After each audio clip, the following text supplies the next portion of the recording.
Bismillahirrahmanirrahim. Alhamdulillahirabbil alamin. Wassalatu wassalamu ala al-mab'uthi rahmatan lil alamin. Nabiyyina Muhammadin wa ala alihi wa sahbihi ajmain. Di sesi ini kita akan membahas proses cara melakukan takhrij. Metode dalam melakukan takhrij.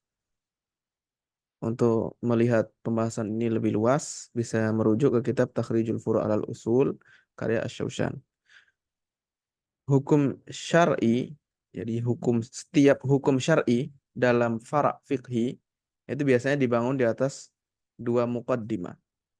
Yang pertama adalah dibangun di atas dalil tafsili, karena definisi ilmu fiqih yang lebih tepatnya fara' adalah ma'rifatul ahkam asy-syar'iyyah al-amaliyah al-muktasab min adillatiha tafsiliyah. Jadi hukum tadi diambil dari dalil tafsili, dalil yang terperinci. Kemudian dibangun yang kedua adalah di atas kaidah usuliyah, karena ini menjadi dasar dibangunnya hukum tersebut, dan pengambilan penggunaannya melalui dalil adalah melewati kaidah usul fiqih. Yang dimaksud adalah, jadi yang dimaksud dalam muqaddimah tadi adalah supaya bisa menggunakan dua muqaddimah tadi untuk melakukan istikhrajul far'il fiqhi, ya, untuk menghasilkan satu hukum dalam masalah fiqhiyah. Ini yang dimaksud dengan metode takhrij. Penjelasannya lebih luas, maka ada harus melalui 3 sudut pandang. Yang pertama adalah metode yang digunakan oleh para ulama terdahulu dalam melakukan takhrij. Di sini ada metode pertama yang digunakan oleh para ulama klasik dalam melakukan proses at-takhrij. Yang paling menonjol sebenarnya ada beberapa hal yang mereka jadikan acuan dalam melakukan takhrij. Yang paling menonjol adalah yang pertama, mereka melakukan tahqiqul manat. Dan ini lebih tepat dalam salah satu bagian takhrijul furu' alal usul, di mana salah satu bentuk tersebut adalah istimbatul ahkam untuk masalah-masalah yang belum ada penjelasan hukumnya secara langsung dari imam madhab. Kemudian cara yang digunakan oleh para ulama terdahulu juga adalah al-istiqra', penelitian secara menyeluruh. Ini biasanya ketika sudah berhadapan dengan al-furu'. Kemudian yang ketiga yang mereka lakukan adalah mereka berusaha menghadirkan kaidah-kaidah usuliyah, kaidah usul fikih. Mereka menyebutkan beserta syarat-syarat penerapannya. Jadi mereka akan langsung menghubungkannya, mengaitkan apa saja kaidah-kaidah usul fikih yang berkaitan, lalu mereka juga langsung menyebutkan, maksudnya hadir dalam pikiran mereka syarat-syarat penerapannya. Apakah bisa diterapkan dalam kasus ini, apakah tidak. Kemudian yang keempat adalah mereka juga berusaha untuk mentahrir kaidah usuliyah tadi yang sudah didapatkan dengan syarat-syaratnya tadi, berusaha untuk ditahrir.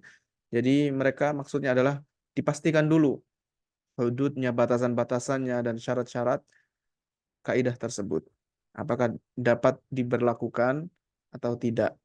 Jangan sampai ada batasan-batasan yang dilanggar atau ada syarat-syarat yang tidak terpenuhi. Kemudian sudut pandang yang kedua, ini adalah metode jalur yang disarankan supaya proses takhrij itu menjadi lebih mundhabit, lebih disiplin, dan lebih mudah dilakukan. Sudut pandang kedua ini yang ditanbih oleh Al-Isnawi. Al-Imam Al-Isnawi rahimahullahu ta'ala, beliau menyarankan metode ini.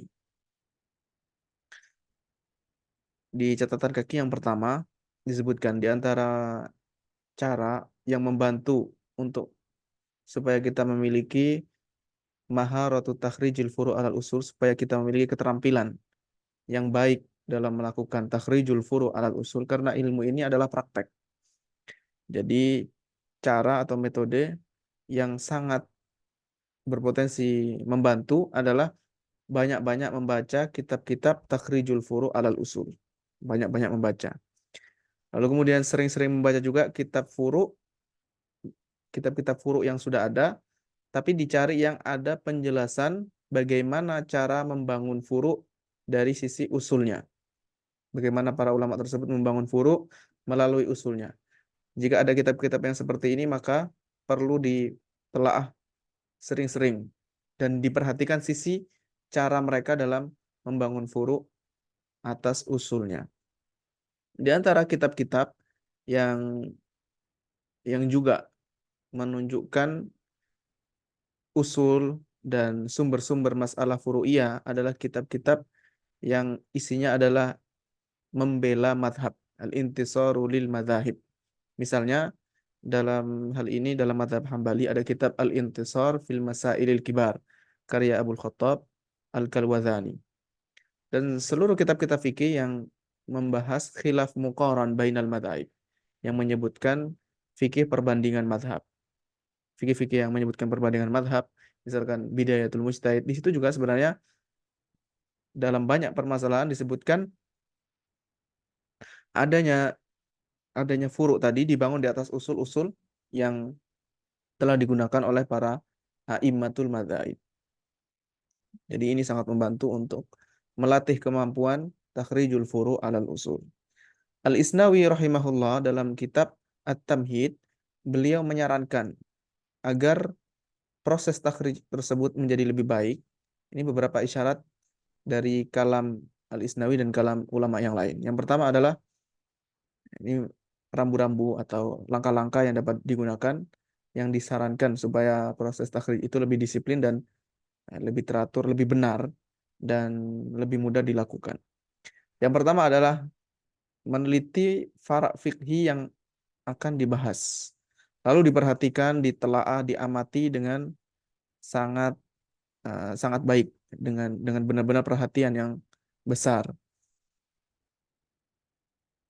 Sebagian di sini disebutkan di awal ya, melihat mengamati fara' fikhi dulu yang mau dibahas. Tetapi sebagian ulama menyebutkan bahwa yang lebih didahulukan fase atau tahapan langkah pertama dalam melakukan takhrij bukan melihat ke far'nya, tetapi mencari beberapa kaidah-kaidah usul yang berkaitan.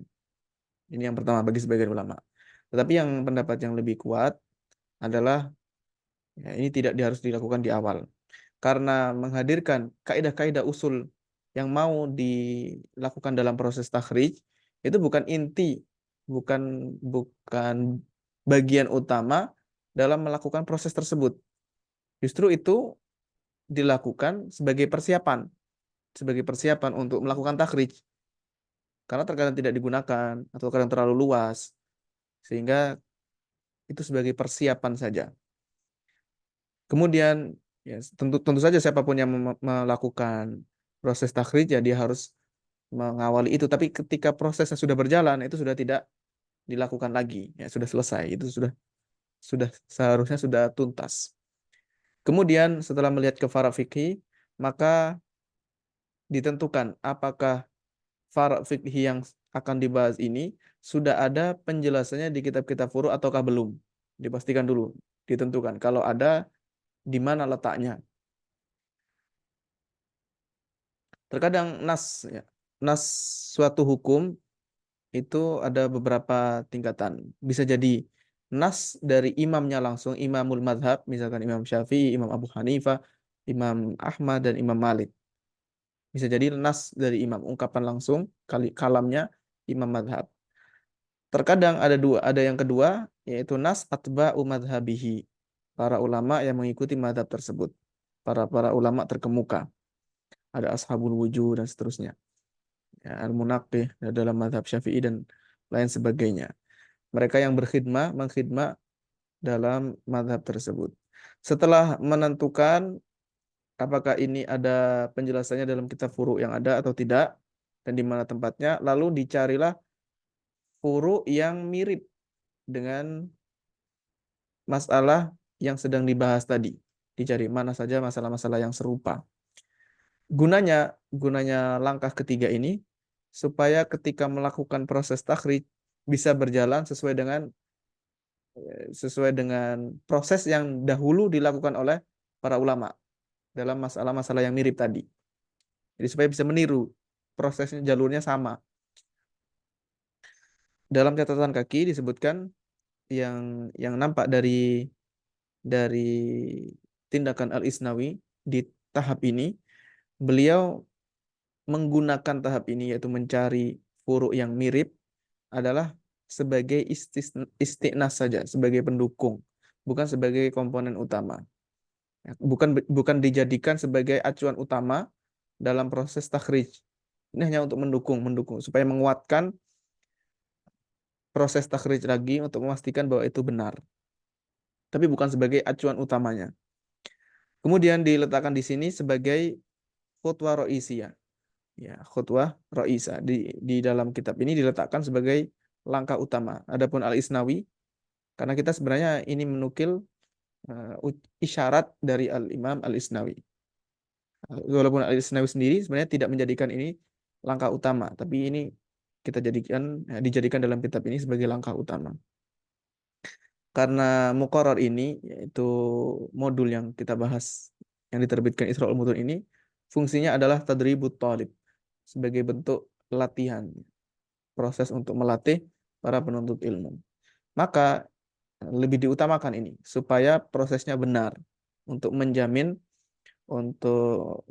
atau sebagai pengarah, guide, supaya yang dilakukan itu ketika proses latihan benar. Dan sekaligus sebagai untuk menguji apakah takhrijnya itu sudah berhasil dengan cara yang tepat ataukah masih belum tepat.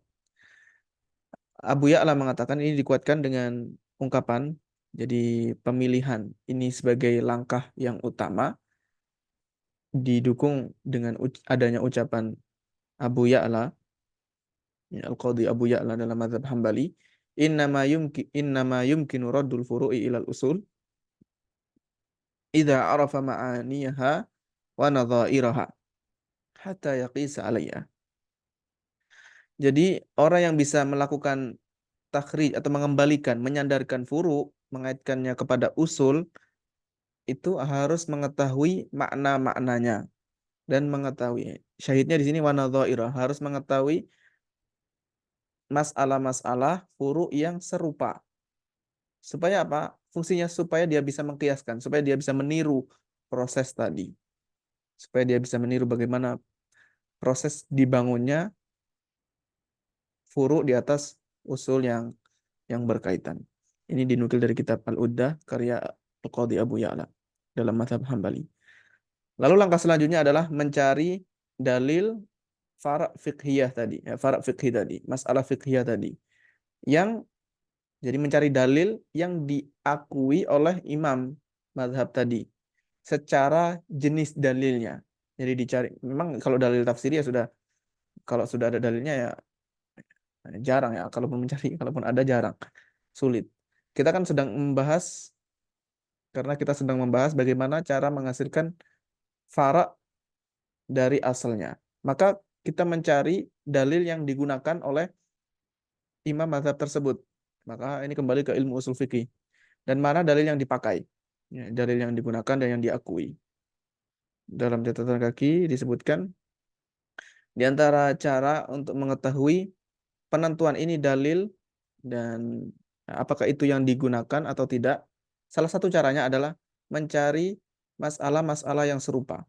Dari situ maka akan diketahui, oh ternyata imam ini mengakui atau memakai dalil tersebut. Kalau ternyata ada masalah yang serupa, ternyata tidak digunakan dalilnya, maka ada kemungkinan memang tidak tidak digunakan oleh imam tersebut. Kemudian juga yang mendukung untuk melatih ini bisa menelaah kalam ulama yang melakukan intisar, yang membela madhab dalam masalah tersebut. Jadi tadi kan disebutkan ada kitab-kitab yang yang sangat memudahkan dalam latihan proses takhrijul furu' al usul adalah membaca banyak kitab-kitab yang penulisnya ingin membela suatu pendapat, ya, membela madhab, maka itu akan memudahkan karena pasti akan menyebutkan dalil-dalil yang dipakai, hanya itu saja kalau tujuannya ingin membela. Kemudian yang berikutnya adalah an-nadharu fid dalil. Setelah mencari dalilnya, lalu diamati dulu dalil tersebut. Apakah dia bisa dilakukan istimbat secara langsung? Jadi sisi ad-dalalah, karena dalilnya sudah ketemu. Apakah yadullu alal hukmi, ya, ala hukmil far'i, langsung dia langsung menghasilkan hukum atau tidak, ya, dalam penentuan hukum atau tidak. Kalau dia sudah cukup, dia sendiri langsung wajh dalalahnya langsung jelas, ya langsung ditakhrij dari dalil tersebut secara langsung. Tapi kalau tidak berdiri sendiri, dibutuhkan kaidah-kaidah lain, dibutuhkan penjelasan yang lain, maka dicari lagi kaidah-kaidah yang sesuai dengan tema tersebut yang yang digunakan, ya, kaidah-kaidah yang digunakan oleh imam mazhab tadi. Baru setelah itu, setelah dicari kaidah-kaidah yang berkaitan, barulah dilakukan takhrijul hukum melalui kaidah-kaidah beserta dalil yang sedang dibahas tadi. Kemudian ada tambih, terkadang dalam melakukan takhrij, seorang mukharrij itu menemukan lebih dari satu asal. Jadi ya, ketika membahas satu masalah far'iyah, ternyata asal yang berkaitan, ya, kaidah-kaidah usul fikih yang berkaitan itu lebih dari satu. Maka bagaimana yang harus dilakukan? Jawabannya ada dua kondisi. Kondisi yang pertama, usul-usul yang banyak tadi, yang lebih dari satu, ujung-ujungnya adalah mengarah kepada satu hukum. Jadi memang beda, ada beberapa usul, tapi ujung-ujungnya hasil akhirnya adalah sama satu hukum. Maka tidak ada masalah. Ditakhrij menggunakan semua usul tadi, dipakai semuanya, jika tidak saling bertentangan. Tetapi terkadang yang terjadi adalah kondisi yang kedua. Ada beberapa usul tadi, lebih dari satu tadi, yang banyak usul yang berkaitan dengan masalah tersebut, ternyata konsekuensinya adalah adanya perbedaan dari sisi hukum. Ya. Hasil akhirnya menjadi berbeda. Nah, kalau kondisinya seperti ini, maka dibutuhkan proses yang lebih dalam lagi, yaitu harus berijtihad. Mana usul yang paling dekat, mana usul yang paling kuat, yang sesuai dengan masalah tersebut. Jadi harus diijtihad lebih lagi untuk menentukan mana usul yang lebih tepat digunakan dalam fara' atau masalah tadi. Selain itu, selanjutnya adalah selayaknya bagi orang yang melakukan takhrijul furu' al-usul, yang melakukan praktek ini, untuk memperhatikan cara, metode dalam penyebutan kaidah usuliyah di kitab-kitab furu' fikih. Ini bisa membantu juga. Membantu sekaligus sebagai contoh dalam melakukan takhrij. Mencari bagaimana dulu para ulama ketika menyebutkan kaidah usul dalam kitab-kitab furu'. Maka kita perlu membaca kitab-kitab furu' yang menyebutkan kaidah-kaidah usulnya. Dari situ kita mempelajari bagaimana proses mereka menyebutkan kaidah-kaidah usul fikih tersebut.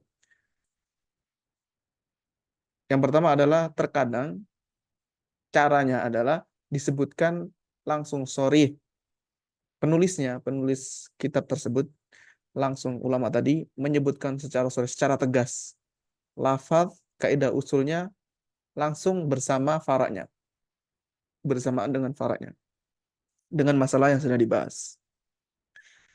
Jika demikian, maka akan sangat mudah diketahui kaidah usul yang digunakan, dan lebih mudah difahami juga karena sangat jelas hubungan antara fara' dengan usulnya. Hanya sekedar dibaca saja sudah ketahuan. Oh, ini fara' ini dibangun di atas usul atau di atas asal ini. Contohnya disebutkan di sini, contoh yang dinukil dari kitab Kasyaful Qina dalam masalah sholatul munfaridi khalfas shaf. Ketika ada jamaah, kemudian ada satu makmum yang sendirian. Ini masalah yang masyhur, apakah boleh atau tidak seseorang yang menyendiri dalam satu shaf. Disebutkan dalam kitab tersebut, Kasyaful Qina, fa illam yajid, kalau dia tidak menemukan maudhi'an fis shaffi yaqifu fi, sudah tidak menemukan tempat lagi di shaf untuk berdiri. Maksudnya sudah penuh. Shaf semuanya sudah penuh. Baru ya dia mau tidak mau akan berdiri sendiri di belakang. Maka yang seharusnya adalah yang harus dilakukan adalah waqafa an yaminil imami in amkanahu. Dia berdirinya di samping kanannya imam kalau itu memungkinkan. Li'annahu mauqiful wahid, ya, karena ini mauqiful wahid, tempat berdirinya kalau satu orang di bagian, kalau seandainya ada jamaah, makmumnya satu, ya kan tempatnya di situ. Maka begitu juga ketika soft yang di hadapannya itu ketika datang menemukan soft sudah penuh, sudah padat, soft terakhirnya sudah penuh dari kanan sampai kiri tidak ada celah, maka dia berdirinya di samping kanan imam.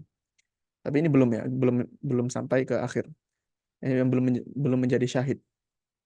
Kalau tidak mungkin untuk berdiri di samping kanannya imam, maka dia bisa memberikan tanbih, memberikan ya, semacam kode dengan cara berkata atau berdehem binahnaha atau isyarat kepada orang yang yaqumu ma'ahu, yang nanti akan mau berdiri bersama dia. Ya, cuma dikasih kode saja. Ya, tidak perlu ditarik, itu maksudnya. Fungsinya, kenapa dilakukan itu? Untuk menghindari supaya tidak menyakiti orang lain. Barulah wayattabi'uhu man yunabbihuhu. Lalu dia ikut ke orang yang memberi tanbih, orang yang datang tadi. Nah, di sini hukumnya apa?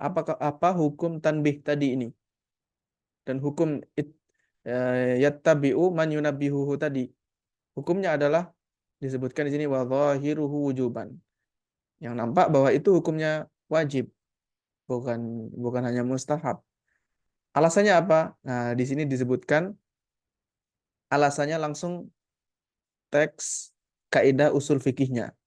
Li'annahu min babi ma la yatimul wajibu illa bi. Karena ini masuk ke dalam bab ma la yatimul wajibu illa bi. Sesuatu yang tidak terrealisasi suatu kewajiban kecuali dengannya. Min babil wasilah. Wasailullah ahkamul maqasid. Tapi lebih tepatnya karena wasail di sini umum, ya, ada yang wajib, ada ahkamul khamsah. Karena kita sedang membahas wajib, maka kaidahnya berbunyi ma la yatimul wajibu illa bihi fahuwa wajib. Maka berarti hukumnya hasilnya adalah wajib. Jadi rujuk di sini sumbernya Kasyaful Qina karya Al-Buhuti. Jilid 1 halaman 490. Ini yang pertama. Kalau secara tegas disebutkan lafaz, disebutkan ibarat usulnya di saat menjelaskan furu, maka mudah. Tapi kadang tidak ditasrih, hanya isyarat saja. Maka bisa diketahui hubungan antara fara dengan usulnya, tapi butuh perenungan, butuh diamati, butuh ditelaah, butuh pengamatan lebih dari sisi siyakul kalam. Berarti yang harus dilakukan adalah mengamati siyakul kalam, konteks kalimat tersebut. Ya, siyakul kalam, sibak walihakul kalam, biasanya diungkapkan seperti itu. Dibahas dulu ini konteksnya bagaimana, awalnya bagaimana, kemudian akhirnya bagaimana. Kemudian terkadang juga usul tadi dalam kitab-kitab furu tidak disebutkan baik secara sharih maupun isyarat. Tidak ada penyebutan secara tegas, tidak juga ada isyarat. Nah, di sini maka yang ini yang paling rumit, paling sulit. Sehingga orang yang mentakhrij dia harus menyandarkan, mengaitkan fara itu ke usul yang sesuai, yang lebih tepat. Ya, yang sesuai, yang berkaitan. Ini disebutkan di kitab wa hadza tariqu min arid turuq. Ini yang paling berbahaya. Ya, karena sangat rawan terjadi kesalahan. Karena tidak ada jaminan. Tidak ada isyarat, ya, tidak juga secara tegas, maka berarti harus membutuhkan ketelitian. Harus meneliti lebih dalam, ya, ila yahtaju ila diqqatin wa mazidi inayatin wa tahrir. Harus meneliti lebih dalam lagi, membutuhkan usaha ekstra lagi. Kemudian yang terakhir adalah ketika sudah melakukan itu, maka an-nadharu tsalits. Sekarang membentuk bagaimana mengungkapkannya. Dalam proses takhrijul furu' alal usul, setelah dapat semuanya, sudah bahannya sudah matang, tinggal menyusunnya, menyusun kata-katanya, penjelasannya. dalam membentuk, dalam menyusun ungkapan, ya, sudah matang ini, sudah terkumpul bahan, tinggal di disuguhkan, maka pasti akan membutuhkan ibarah. Yang dibutuhkan adalah tiga komponen utama. Yang pertama adalah al-fara. Kemudian yang kedua asal. Disebutkan faraknya mana, asalnya apa, dan hubungan antara farak dengan asal tadi. Ya, bagaimana prosesnya. Keterkaitan antara farak dengan asalnya bagaimana. Nah, itu saja. Itu yang paling utama. Tapi setelah itu bagaimana uslubnya, bagaimana bentuknya, maka para ulama berselisih pendapat. Mana mana uslub yang harus diikuti, yang harus digunakan ketika melakukan siyaghatut takhrij al-usuli. Ada beberapa alternatif. Yang pertama adalah cukup, yang penting menggunakan uslub Arabi fasih, selesai. Tidak perlu harus mengikuti aturan-aturan tertentu. Yang penting menggunakan uslub Arabi, selesai. Tetapi ada sebagian ulama yang mengatakan harus menggunakan susunan kias-kias mantiki, al-aqisa mantiqiyah. Dalam hal ini yang digunakan ada dua, yaitu al-qiyas al-istithnai al-muttasil dan al-qiyas al-iqtirani al-hamli. Ini yang digunakan. Apakah harus menggunakan uslub, menggunakan template dalam qiyas mantik tersebut, yang dua tadi, atau tidak perlu, yang penting dia sudah menggunakan bahasa Arab, sudah selesai. Nah, di kitab ini dikatakan la'allal amru fi hadza wasif. Sebenarnya tidak harus diharuskan mengikuti ini, bebas. Mau yang pertama atau yang kedua tidak masalah. Sebenarnya pengungkapan ini tidak harus, ya, tidak benar-benar harus menggunakan uslub qiyas mantiqiyah. Yang penting kalau menggunakan uslub Arabi harus detil, itu saja. Yang penting dia harus detil dan ungkapannya selamat, tidak menimbulkan kesalahpahaman dan seterusnya, tidak menimbulkan kerancuan, maka sudah cukup. Tidak harus menggunakan uslub, ya, tidak harus menggunakan retorika dalam qiyas mantiqiyah. Berkaitan dengan istilah ini, qiyas istitsna'i muttasil dan qiyas iqtirani al-hamli, ini pembahasannya ada di kitab-kitab ilmu mantiq. Wallahu a'lam bishawab. Mudah-mudahan yang kita bahas ini mencerahkan kita untuk mengetahui bagaimana proses dalam melakukan takhrij al-furu' alal usul. Wassallallahu wasallam ala nabiyina Muhammad walhamdulillahi rabbil alamin. Wassalamualaikum warahmatullahi wabarakatuh.